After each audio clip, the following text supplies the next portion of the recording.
দর্শক স্বাগত জানাচ্ছি যমুনা টেলিভিশনের নিয়মিত আয়োজন প্রবাসী বাংলাদেশে বিশ্বের বিভিন্ন প্রান্তে থাকা প্রবাসীদের খবরাখবর নিয়ে আপনাদের সাথে আছি আমি আহমেদ রেজা। লিবিয়ায় মানব পাচারকারীদের হাতে জিম্মি রাজশাহীর এক যুবক। মুক্তিপণের জন্য চলছে নির্যাতন। অডিও বার্তায় বেঁচে ফেরার আকুতি জানিয়েছেন ওয়াসিম। 9 মাস আগে দালালের মাধ্যমে দেশটিতে পাড়িয়ে জমিয়েছিলেন তিনি।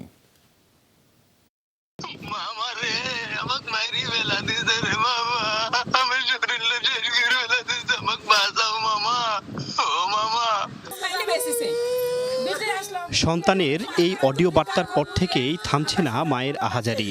চাইছেন লিবিয়ায় জিম্মি ছেলের সন্ধান। রাজশাহীর দুর্গাপুরের সাইবার গ্রামের ওয়াসিম আলী ধার দেনা করে 9 মাস আগে দালালদের মাধ্যমে যান লিবিয়ায়। 3 মাস বাড়িতে টাকা পাঠান। যাওয়ার কথা ছিল ইতালিতেও। তারপর থেকে জিম্মি ওয়াসিম। দিশেহারা মা পেমেলা বিবি সহ স্বজনরা। আমি আপনার কাছে আমি একটাই অনুরোধ করতেছি, বেটার কষ্ট দেখতে পাচ্ছি না স্যার। আমার বেটা আলো দেখতে পায় না, আমার বেটা কিছু দেখতে পায় না।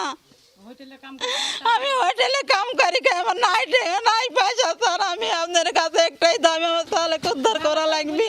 আমার বেটার এই ভিডিও দেখে স্যার আমার মাথা খেলতে স্যার। কোনো বাপ মায়ের ছেলে শুধু দেখে তাহলে ঠিক থাকতে পারবে স্যার। ওয়াসিমের স্বজনরা এজন্য একই এলাকার ইতালি প্রবাসী ইসমাইলকে দায়ী করেছেন।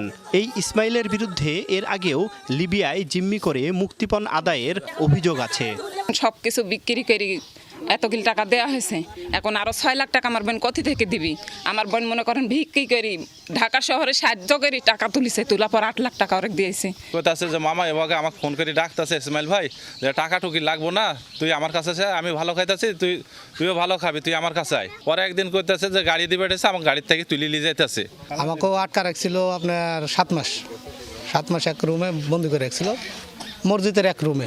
এর সিন্ডিকেট আর মাফিয়া বলি আমি মনে করি যে লিবিয়ার বুকে মাফিয়া বলি, লিবি কোনো মাফিয়া নাই। যত মাফিয়া আছে সব বাঙালি। যেমন আমার হাঁটুর ব্যথাতে আমি কাজ করতে পারি না এখন। আমিও মায়ের খাসি, অনেক মায়ের খাসি, মায়ের নির্যাতন আমাকে হচ্ছে। ইসমাইল ভাগের যে 7 লাখ টাকা কন্ট্রাক্ট ছিল সেটি আমার তরফ থেকে আমি দিয়েছিলাম। ওইটা বাকি যেটা হচ্ছে ওই যে ইটালি যাওয়ার পরে যদি আল্লাহ ওখানে পুষতে পারে তাহলে সেই টাকাটা হচ্ছে ও আমাকে 1 বছর কাজ করে দিবে। এ বিষয়ে যোগাযোগ করে পাওয়া যায়নি অভিযুক্তকে। জিম্মি করে নির্যাতনের অভিযোগ অস্বীকার করেছেন ইসমাইলের ভাই। 3 লক্ষ টাকা আমার কাছে দিয়েছে, এটা তো সবসময় শেয়ার খায়। আমি ওটা ফেরত দিবে বা ওকে নির্যাতন করছে এটা বলছে। নির্যাতন এখন তো বলতেছে যে ওরা টাকা না পেলে তোরা নির্যাতন করবে। এই যে জলিল নামে উনি তো বলতেছে যে বারবার ওর কাছে ফোন দিচ্ছে মাফিয়ার কাছে, টাকা দিচ্ছে না, তখন তো কর্পোর প্রেশার করতেছে। পুলিশ বলছে এ বিষয়ে কেউ অভিযোগ করেনি। পরামর্শ দিলেন ওয়াসিমের পরিবারকে প্রবাসী কল্যাণ মন্ত্রণালয়ে যোগাযোগের। অভিযোগ পাই না যদি পাই তাহলে আমরা যতটুকু আসবেন এর প্রবাসী কল্যাণে অভিযোগ করতে প্রবাসী কল্যাণ মন্ত্রণালয় ডেস্ক আছে। তারিক মাহমুদ, যমুনা নিউজ, রাজশাহী। একের পর এক যান্ত্রিক ত্রুটির ঘটনায় তোলপাড় শুরু হয়েছে রাষ্ট্রীয় উড়োজাহাজ সংস্থা বিমান বাংলাদেশ এয়ারলাইন্সে। সময় মতো ছেড়ে না যাওয়া, অব্যবস্থাপনা, অনিয়ম আর দায়িত্বে অবহেলায় সাম্প্রতিক কয়েকটি ঘটনায় চরম দুর্ভোগে পড়েন যাত্রীরা। এসব কাটিয়ে ওঠার চ্যালেঞ্জের মধ্যেই বহরে আগামী 10 বছরে আরও 32টি এয়ারক্রাফট যুক্ত করার ঘোষণা দিয়েছে কর্তৃপক্ষ। আকাশে ওড়ার পর টেকনিক্যাল ত্রুটি, উইন্ডশিল্ড ফেটে যাওয়া, উড্ডয়নের আগ মুহূর্তে দরজা লক না থাকা, এমনকি মাঝপথে ট্রানজিটের সময় তেল ট্যাঙ্কারে স্ক্রু খোলা পাওয়া যায় বিমানে। এসব ঘটনায় ঘন্টার পর ঘন্টা আটকে থাকা, গন্তব্যে না গিয়ে ফিরে আসা সহ জরুরি অবতরণের ঘটনা ঘটেছে সাম্প্রতিক সময়ে। এমন বেশ কয়েকটি ঘটনায় চরম দুর্ভোগের পাশাপাশি রাষ্ট্রীয় উড়োজাহাজ সংস্থা নিয়ে আতঙ্কিত হয়ে পড়েন যাত্রীরা। এসব ঘটনাকে নিয়মিত ছোটখাটো উল্লেখ করলেও সরকারি বিমান সংস্থার প্রতি আস্থাহীনতা তৈরি হচ্ছে মনে করেন বিশেষজ্ঞরা। মেইনটেনেন্স প্রপার যদি না হয় সে কারণে হতে পারে। এগুলো যে খুব একটা দুর্ঘটনার কারণ হতে পারে তা না, বাট অবশ্যই এটাকে অ্যাড্রেস করা উচিত এবং এটাকে যাতে না ঘটে বা এটার কারণটা মূলোদ্ঘাটন করা দরকার। ক্রাইসিসগুলিতে মেইনটেনেন্স যখন আপ টু দ্য স্ট্যান্ডার্ড না হবে তখন প্রায়শ এই ধরনের প্রবলেমগুলি, ছোটোখাটো প্রবলেমগুলি আসবে। বাট একটা মাসে এই মাসে বেশি হয়েছে দেখে চোখে পড়ছে অন্যান্য এয়ারলাইন্সে হয়ে এই ধরনের কথা যুক্তিসঙ্গত না। এটা ইনভেস্টিগেশন করা উচিত। রোববার বলাকা ভবনে এক মতবিনিময়ে ঘটনাগুলোকে দুঃখজনক বলে মন্তব্য করেন বিমানের ব্যবস্থাপনা পরিচালক। এয়ারলাইন্সে যেটা হয় সেরকমই, কিন্তু আনফর্চুনেটলি এটা ফ্রিকোয়েন্সি একটু 1 মাসের মধ্যে হয়ে গেছে বেশি। এটা তো আসলে বিশাল একটা ড্যামেজিং আমাদের কষ্ট হয়, ইমেজের উপর হয়, সেটার জন্য আমরা খুব সিরিয়াসলি আমি হ্যাঙ্গার পুরা ভিজিট করছি। যাত্রী সেবা নিয়ে কঠিন চ্যালেঞ্জের মাঝেও বর্তমান বহরে থাকা 21টির সাথে আগামী 1 দশকে আরও 32টি উড়োজাহাজ যুক্ত করার টার্গেট নিয়েছে বিমান। আর এক্সিস্টিং রুটটাও আমরা একটু রিভিউ করব, সেটা একটা কাজ চলছে। এক্সিস্টিং রুটের মধ্যেও আর একটু একদম বেশি লস মেকিং বা যেটার মধ্যে অলরেডি প্রফিট আছে সেখানে ফ্রিকোয়েন্সি বাড়ানো। হাজার হাজার কোটি টাকা লোকসানের দায় নিয়ে বিমানের এমন উচ্চাভিলাষী পরিকল্পনা আরও বড় চ্যালেঞ্জ হবে বলে মনে করেন বিশেষজ্ঞরা। আব্দুল্লাহ তুহিন, যমুনা নিউজ, ঢাকা। বাংলাদেশের সাথে মিল রেখে দূতাবাসের সার্বিক তদারকিতে সংযুক্ত আরব আমিরাতে শুরু হয়েছে উচ্চ মাধ্যমিক ও সমমানের এইচএসসি পরীক্ষা। রোববার ঢাকা শিক্ষা বোর্ডের অধীনে 2টি কেন্দ্র Abu Dhabi Sheikh Khalifa bin Zayed Bangladesh Islamia private school and college ও Ras al Khaimah Bangladesh Islamia school and কলেজে অনুষ্ঠিত হয়েছে এইচএসসির পরীক্ষা। বিজ্ঞান ও বাণিজ্য বিভাগ সহ এবার এইচএসসি পরীক্ষায় অংশগ্রহণ করে মোট 64 জন শিক্ষার্থী। প্রতি বছরই বাংলাদেশের সাথে সংযুক্ত আরব আমিরাত সহ মধ্যপ্রাচ্যের কয়েকটি দেশে অনুষ্ঠিত হয় উচ্চ মাধ্যমিক ও সমমানের এইচএসসি পরীক্ষা।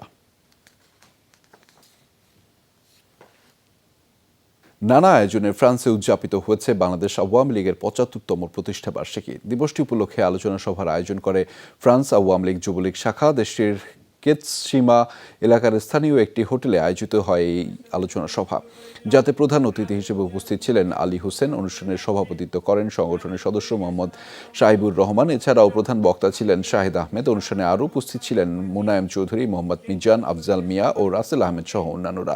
দলীয় নেতাকর্মী ছাড়াও আলোচনা সভায় অংশ নেয় বহু প্রবাসী বাংলাদেশি।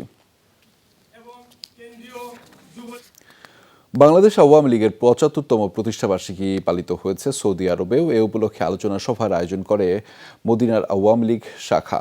আলোচনা সভায় সভাপতিত্ব করেন লায়ন রফিকুল ইসলাম, সঞ্চালনা করেন সংগঠনের সাধারণ সম্পাদক নাসির উদ্দিন নুরি। এছাড়াও প্রতিষ্ঠাবার্ষিকী উপলক্ষে আয়োজিত এই আলোচনা সভায় বক্তব্য রাখেন মদিনা আওয়ামী লীগের সিনিয়র নেতা সিরাজুল ইসলাম সওদাগর, ফরিদুল আলম সওদাগর, রুহুল কুদ্দুস হেলাল ও জসিম উদ্দিন সহ আরও অনেকেই। প্রতিষ্ঠান লগ্ন থেকে আওয়ামী লীগের বিভিন্ন ইতিহাস তুলে ধরেন বক্তারা।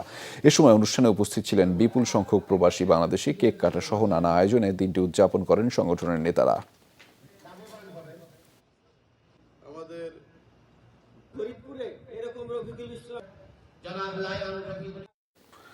বাংলাদেশ আওয়ামী লীগের প্লাটিনাম জয়ন্তী উদযাপন হয়েছে সুইজারল্যান্ডেও। দলের 75তম প্রতিষ্ঠাবার্ষিকী উপলক্ষে নানা আয়োজন করে দেশটির শাখা আওয়ামী লীগ। এতে সভাপতিত্ব করেন সুইজারল্যান্ডের শাখা আওয়ামী লীগের সভাপতি জমাদার নজরুল ইসলাম, সঞ্চালনা করেন সংগঠনের সাধারণ সম্পাদক শ্যামল খান। অনুষ্ঠানে বক্তব্য রাখেন সুইজারল্যান্ড আওয়ামী লীগের সদস্য মোহাম্মদ মহসিন, বেলাল চৌধুরী, মাহবুবুর রহমান ভুইয়া, পলাশ ও আজগর হোসেন সহ আরও অনেকেই। এ সময় আওয়ামী লীগের ইতিহাস অর্জন ও ভবিষ্যতের পরিকল্পনা নিয়ে আলোচনা করেন বক্তারা। এছাড়াও বাংলাদেশের সরকারের নানা উন্নয়ন চিত্র তুলে ধরেন তারা। সংগঠনের নেতৃবৃন্দ ছাড়াও অনুষ্ঠানে উপস্থিত ছিলেন বিপুল সংখ্যক প্রবাসী বাংলাদেশি। অনুষ্ঠানে জাতির জনক বঙ্গবন্ধু শেখ মুজিবুর রহমান ও তার পরিবার সহ শহীদদের শ্রদ্ধা জানিয়ে 1 মিনিট নীরবতা পালন করা হয়।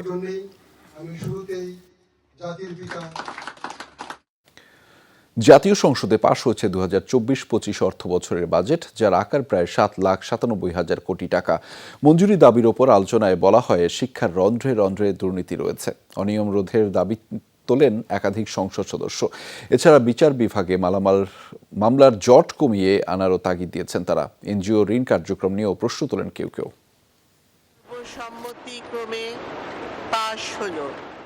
কণ্ঠফোটে পাশ হলো 2024-25 অর্থ বছরের 7,97,000 কোটি টাকার বাজেট। হ্যাঁ জয়যুক্ত হয়েছে, হ্যাঁ জয়যুক্ত হয়েছে, হ্যাঁ জয়যুক্ত হয়েছে।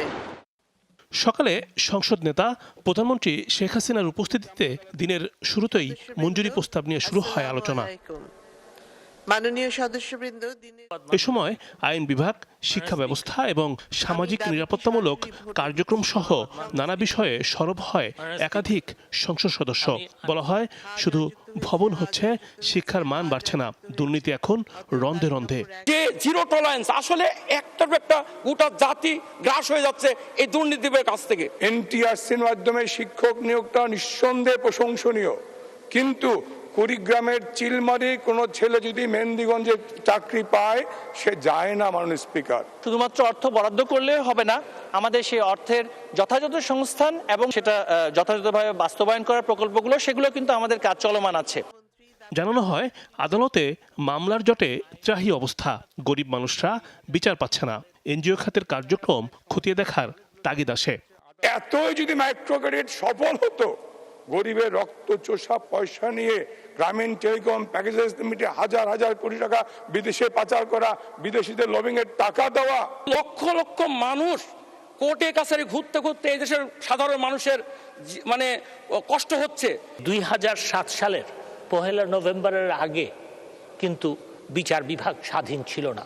যখন পৃথক হলো, তখন জুডিশিয়াল ম্যাজিস্ট্রেটরা আসলেন। 59টি মঞ্জুরি দাবির তথ্য সংসদকে জানান স্পিকার। এরপর নির্দিষ্টকরণ বিল পাশ করেন সংসদ সদস্যরা। রিমন রহমান, যমুনা নিউজ, ঢাকা। জাপান প্রবাসী মুন্সিগঞ্জ ও বিক্রমপুর সোসাইটির উদ্যোগে অনুষ্ঠিত হয়েছে ঈদ পুনর্মিলনী অনুষ্ঠান। বিশেষ এই অনুষ্ঠানে আয়োজনের কমতি না থাকলেও দলীয় কোন্দলের কারণে শুরুতে হাতাহাতিতে জড়ান জাপান বিএনপির দুই পক্ষ।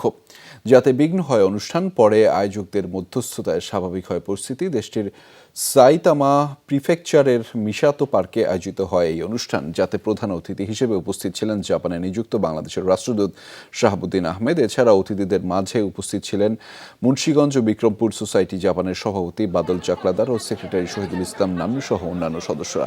ঈদ পুনর্মিলনীতে অংশ নেন হাজারের অধিক প্রবাসী বাংলাদেশি। নানা রকম আয়োজন ছাড়া অনুষ্ঠানের মূল আকর্ষণ ছিল হরেক রকমের দেশীয় খাবার।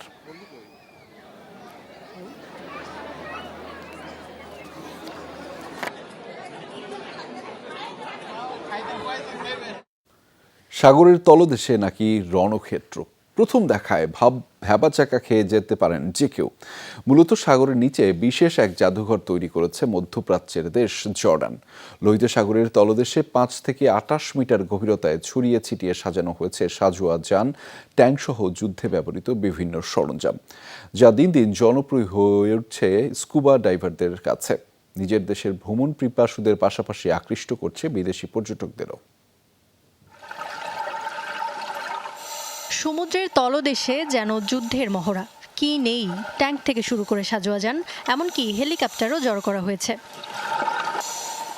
তাহলে কি পানির নিচে নতুন কোনো শত্রুর সন্ধান পেয়েছে জর্ডান? যে কারো মনেই জাগতে পারে এমন প্রশ্ন। মূলত পর্যটক আকর্ষণে সমুদ্রের নিচে এই সামরিক জাদুঘর গড়ে তুলেছে জর্ডান। জাদুঘরটিতে প্রদর্শিত হচ্ছে যুদ্ধে ব্যবহৃত 19টি যানসহ বেশ কিছু সরঞ্জাম। সত্যিকার যুদ্ধের ময়দানের কৌশলগত গঠনের অনুকরণেই সাজানো হয়েছে সেগুলোকে। কর্তৃপক্ষ জানায়, জাদুঘরে যানগুলো পৌঁছানোর প্রস্তুতি সম্পন্ন হয়েছে মাত্র 1 মাসে। যানগুলোকে ডোবাতে সময় লেগেছে কেবল 7 দিন। ট্যাঙ্ক, সাজোয়া যান ছাড়াও রয়েছে অ্যাম্বুলেন্স, সামরিক crane, troop carrier, anti aircraft সহ বহু কিছু। পর্যটকদের কাছে আকর্ষণীয় হিসেবে গড়ে তুলতে 5 থেকে 28 মিটার গভীরতায় বিস্তীর্ণ এলাকা জুড়ে সাজানো হয়েছে ভিন্ন ধারার এই জাদুঘরটি। সম্প্রতি যা পরিণত হয়েছে এই অঞ্চলের স্কুবা ডাইভারদের মূল আকর্ষণে। দেশীয়দের পাশাপাশি বাড়ছে বিদেশি পর্যটকদের আনাগোনাও। বিশেষ এই জাদুঘর যাতে সামুদ্রিক পরিবেশে ক্ষতিকর না হয় নিশ্চিত করা হয়েছে সেটিও। বহুদিন ধরে যুদ্ধে আর ব্যবহৃত হচ্ছে না এমন সব যানকেই বেছে নেওয়া হয়েছে জাদুঘরটির জন্য। বিস্ফোরক বা তেজস্ক্রিয় উপাদান পুরোপুরিভাবে নিষ্ক্রিয় করেই সেগুলোকে পাঠানো হয়েছে সাগরের তলদেশে। 2019 সালে দর্শনার্থীদের জন্য উন্মোচিত হয় জাদুঘরটি। জর্ডানের এই জাদুঘরটি সমুদ্রের তলদেশে নির্মিত বিশ্বের প্রথম সামরিক জাদুঘর। ইফাতারা খন্দকার, যমুনা নিউজ। দর্শক, এই ছিল প্রবাসী বাংলাদেশের আয়োজনে। এতক্ষণ সাথে থাকার জন্য সবাইকে ধন্যবাদ।